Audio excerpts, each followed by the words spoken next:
প্রতিদিনের মতোই দুপুর 2:20 সৌহার্দ্য পরিবহন নামের বাসটি কুষ্টিয়া কুমারখালী পৌর বাস টার্মিনাল থেকে দুটি শিশুসহ 8 জনকে নিয়ে ঢাকার উদ্দেশ্যে ছেড়ে আসে।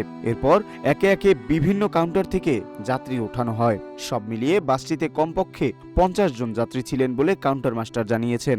ঈদের ছুটি শেষে পরিবার নিয়ে ঢাকায় কর্মস্থলে ফেরার উদ্দেশ্যে 25 মার্চ দুপুরে কুমারখালী থেকে সৌহার্দ্য পরিবহনের বাসে উঠেছিলেন নুরুজ্জামান। তিনি ঢাকার মিরপুরে একটি হাসপাতালে চাকরি করেন। নুরুজ্জামানের বাড়ি ঝিনাইদহ শৈলকুপা উপজেলার কচুয়া ইউনিয়নের খন্দকবাড়িয়া গ্রামে। ঘটনার বিষয়ে নুরুজ্জামান বলেন, দৌলতদিয়া ঘাটে বাসটি ফেরির অপেক্ষায় ছিল। এই ফাঁকে 4 বছরের মেয়ে নূরে জান্নাতকে পদ্মা নদী দেখাতে বাস থেকে নেমে পড়েন তিনি।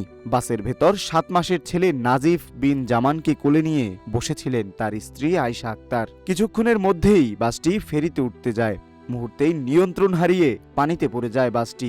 একজন প্রত্যক্ষদর্শী বলেন, বাসটি কুষ্টিয়ার কুমারখালী থেকে ঢাকা যাচ্ছিল।